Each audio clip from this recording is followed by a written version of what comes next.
औज़ुबिल्लाहिमिनश्शैतानिर्रजीम बिस्मिल्लाहिर्रहमानिर्रहीम। अस्सलाम वालेकुम अज़ीज़ तलबा तलबात, उम्मीद है आप सब बिल्कुल खैरियत से होंगे। अल्लाह ताला आप सबको अपनी फ़ुज़मान में रखे।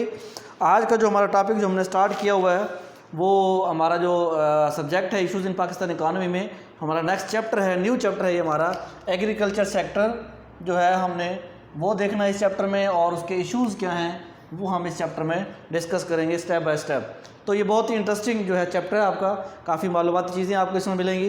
तो आज जो हमारा जो टॉपिक है वो एग्रीकल्चर सेक्टर की इम्पोर्टेंस के हवाले से है कि एग्रीकल्चर सेक्टर की पाकिस्तान की इकोनॉमी में क्या इसका रोल प्ले है और ये क्यों ज़रूरी है और इसकी क्या वजह है, वो हम इसमें जो है ना वो डिस्कस करेंगे, इसमें हम चेक करेंगे, उसको देखेंगे। तो हम सबसे पहले इसकी अहमियत के हवाले से कुछ चीज़ें हैं वो डिस्कस कर लेते हैं, इंपॉर्टेंस के हवाले से कुछ चीज़ें हैं वो देखते हैं। तो इसमें पहली बात जो ये कर रहे हैं वो ये है कि इसकी इम्पोर्टेंस इसलिए है क्योंकि ये एक मेजर कंट्रीब्यूशन करता है पाकिस्तान की ग्रॉस डोमेस्टिक प्रोडक्ट में।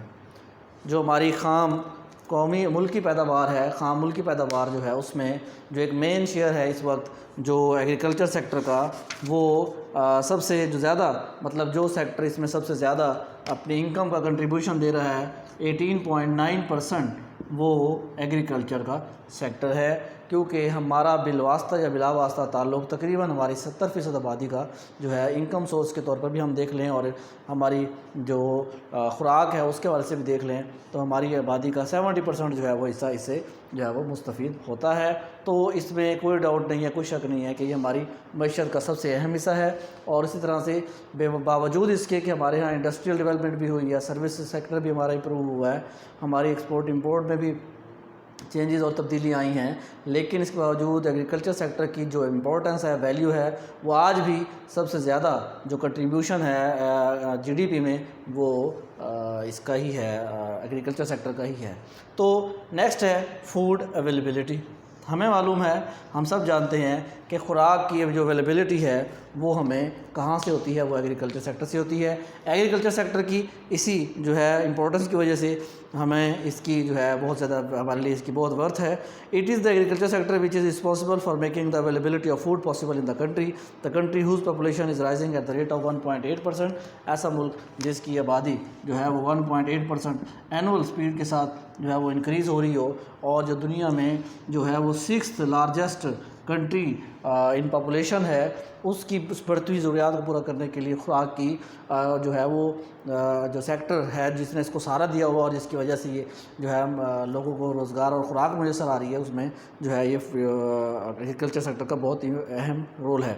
इट इज़ प्रोवाइडिंग, हमें एग्रीकल्चर सेक्टर क्या दे रहा है? एग्रीकल्चर सेक्टर से हमें वीट मिलता है, राइस मिलता है, वेजिटेबल मिलता है, एडिबल ऑयल्स मिलता है to the existing population as well as new entrants in the population. In case a country lack agriculture sector or it is sluggish one, the food stuff will have to be imported, having a negative impact on the balance of payment। अगर हमारे पास इसकी किल्लत हो जाए खाने पीने की चीज़ों की तो हमें वो बाहर के मुल्क से हमें इंपोर्ट करना पड़ता है, जिस पर हमारा बहुत ज़्यादा कीमती ज़रिया मुबादला या फॉरेन एक्सचेंज जो है वो खर्च हो जाता है। सो हम कह सकते हैं कि फ़ूड की अवेलेबिलिटी की वजह से भी एग्रीकल्चर सेक्टर की इंपॉर्टेंस जो है वो हमारे लिए बहुत अहम है।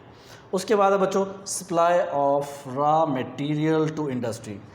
अब दुनिया के तमाम मालिक जो भी जितने भी डेवलप कंट्रीज़ हैं, ऐसा नहीं था कभी भी कि वो हमेशा से इंडस्ट्रियलिस्ट थे। बेसिकली दुनिया के तमाम मालिक जो थे वो एग्रीकल्चरिस्ट थे, लेकिन with the passage of time उन्होंने अपनी जो ज़रूरियात थी, जो अपनी मीन्स ऑफ सोर्स ऑफ जो इनकम थे, उनको उन्होंने बतदरीज बेहतर किया और वो जदीद जो है पहले वो जदीद मैकेनाइज्ड जो है वो एग्रीकल्चर सेक्टर की तरफ गए और फिर उसके साथ साथ जो है वो इंडस्ट्रियल सेक्टर की तरफ जो है वो मूव करते चले गए हैं।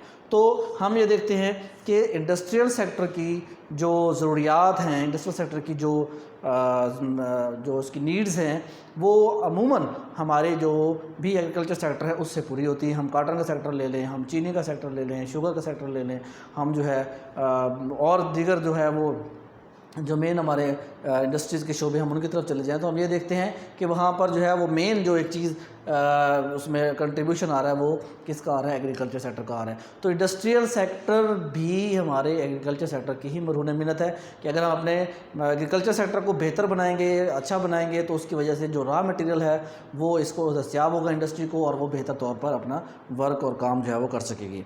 तो इसमें वो बता रहा है the countries it is the agriculture sector which becomes responsible for providing the necessary raw material to industrial sector of the economy as the development of textile industry and its allied fields is entirely attributed a fairly large cotton production in the country.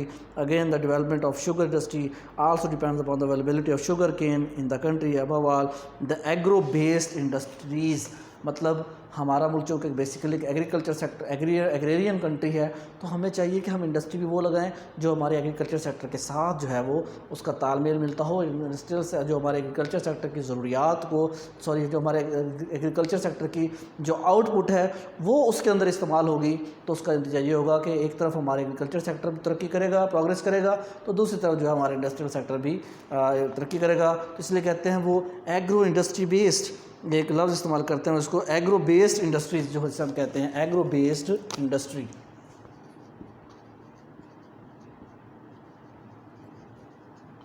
हमें इसके लिए agro based industry जो है उसको promote करना है, ना कि महज इंडस्ट्री को प्रमोट करके एग्रीकल्चर सेक्टर को जो है वो ज़वाल का शिकार करके उसको जो है वो बतदरीज ख़त्म करना। इसलिए हम कह सकते हैं कि supply of raw material to industry वो भी मेन जो एक रोल उसमें प्ले कर रहा है वो एग्रीकल्चर सेक्टर ही है।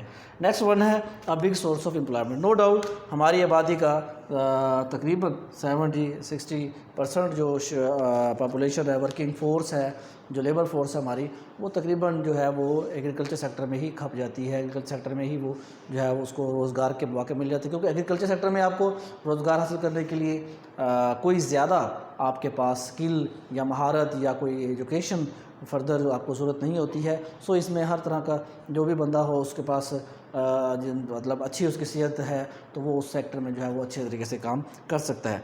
The countries like Pakistan which have a limited industrial setup, the agriculture sector serves as a source of big employment in the country. Agriculture is a primitive and traditional profession since centuries ago. Accordingly, the people even having no skill are easily adjusted on lands to earn livelihood for their parents and offspring.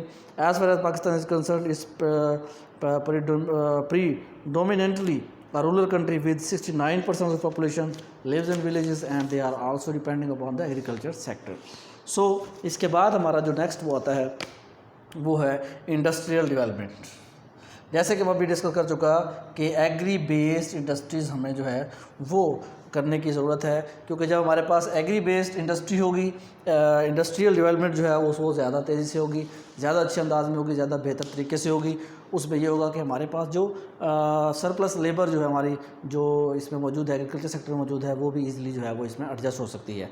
The industrial development is based upon agriculture sector, particularly it is the agriculture sector which provides man power for the sake of industrialisation.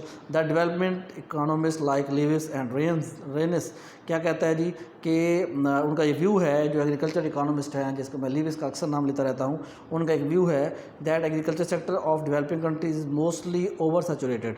मतलब जो agriculture sector है इसमें हमेशा जो है आपकी जो काम करने की आबादी जो होती है, लेबर फोर्स जो होती है, वो इसमें हमेशा जो है वो सरप्लस में होती है। It means that more than the required number of people are employed in the agriculture sector having zero or negative marginal productivity। मतलब वो लोग जो सरप्लस हो जाते हैं वो उस कारोबार में या उस बिज़नेस में से अगर हटा भी दिए जाएँ तो भी उसकी जो प्रोडक्शन है या आउटपुट है फीएकड़ उस पर कोई फ़र्क नहीं पड़ता। तो ऐसे लोग जिनको एग्रीकल्चर सेक्टर में से हटाने से आपके आउटपुट पर कोई फ़र्क नहीं पड़ता, तो उनकी जो मार्जिनल प्रोडक्टिविटी होती है, जो उनकी मख्ततम पैदावार हम जिसे कहते हैं, वो ज़ीरो होती है और उससे उनको हटाने से उससे मईशत पर उसकी एग्रीकल्चर सेक्टर पर किसी किस्म का कोई असर नहीं होता है। Even if they are removed, the total agricultural production will remain unaffected. However, such withdrawn labor can be employed to start industrialization in the country. Moreover, lives ये कहता है कि अगर उन्हीं लोगों को जो वहाँ सरप्लस से निकाल के हम इंडस्ट्रियल सेक्टर में ले आते हैं और अगर उनके पेरेंट्स उनको खिलाते पिलाते रहें तो उनकी उससे अर्निंग से हम मज़ीद इन्वेस्टमेंट भी कर सकते हैं। सो हम ये कह सकते हैं कि इंडस्ट्रियल डेवलपमेंट जो है वो बहुत ही अहम है। एग्रीकल्चर सेक्टर के साथ ये डेवलपमेंट जो है वो बहुत अच्छे अंदाज में की जा सकती है, ली जा सकती है। नेक्स्ट वन है source of foreign exchange earnings. ये एक बहुत इंपॉर्टेंट जो है एक सोर्स है हमारी फॉरेन एक्सचेंज अर्निंग्स का कि हमें अपनी इंपोर्ट्स के लिए जो है वो डॉलर्स की ज़रूरत होती है और वो डॉलर्स हमारे पास आते हैं एक्सपोर्ट्स से, और एक्सपोर्ट्स जो हैं वो हमारी एग्रीकल्चर सेक्टर का उसमें मेन एक शेयर है, वो हम अभी डिस्कस करते हैं, आपको बताता हूँ मैं। The countries like Pakistan, which have a vast agriculture sector, can depend upon exportation of agriculture products like cotton, sugar, rice, vegetable, fruit, and certain seeds. Accordingly, a sufficient amount of foreign exchange can be earned through the exportation of these agriculture goods. Such foreign exchange can be utilized to import the necessary machinery and plants. मतलब जब हम agriculture sector की product जो है उसको हम export करेंगे तो वहाँ से जो अर्निंग्स आएंगी तो हम उससे इंडस्ट्रियल सेक्टर के लिए जो मशीनरी और बाकी जो ज़रूरियात है उसकी वो हम पूरी कर सकते हैं, which will be helpful to accelerating the pace of economic development. Moreover the agriculture exports by the agriculture countries will be accordance with the principle of comparative advantage. मतलब हम जो भी एग्रीकल्चर सेक्टरों को होंगे या उनको हमें किसी मुल्क से कोई चीज़ परचेज़ करनी है तो हम कंपैरेटिव एडवांटेज देखते हैं, जो हमें ये बताता है कि हम किसी दूसरे मुल्क से वो चीज़ परचेज़ करते हैं जिसमें हमें कंपैरेटिवली जो है वो फ़ायदा ज़्यादा हो रहा हो, और वो चीज़ें इंपोर्ट करते हैं जिसमें कंपैरेटिवली नुकसान जो है वो कम हो रहा हो। तो इस तरह से हम जो है चीज़ों के एक्सपोर्ट इंपोर्ट जो है वो कर सकते हैं। फिर उसमें बताता है moreover the agriculture exports by the agriculture countries will be accordance with the principle of comparative advantage and optimal utilisation of world's resources. Again the agriculture export will be helpful in easing the balance of payment difficulties of a country like Pakistan. At present 45% of foreign exchange is earn through agriculture export. मतलब 45% जो हमारा है, मतलब 100 में से 45 रुपये जो है वो हमें कहाँ से हासिल हो रहे हैं, वो एग्रीकल्चर सेक्टर की एक्सपोर्ट से हमें हासिल हो रहे हैं। सो स्टूडेंट, उसके बाद है एक्सटेंडेड मार्केट। एग्रीकल्चर सेक्टर की जो मार्केट है ये क्या है, ये एक्सटेंडेड है, ये एक्सपेंडेबल है, ये बढ़ती जा रही है, इसमें डेवलपमेंट आ रही है, इसमें चेंजेस आ रही हैं। वो कैसे हैं? The existence of agriculture sector becomes helpful in the extension of the market. कैसे? The expanding and progressing agriculture sector means the more income of the farmers. मतलब एक्सपेंड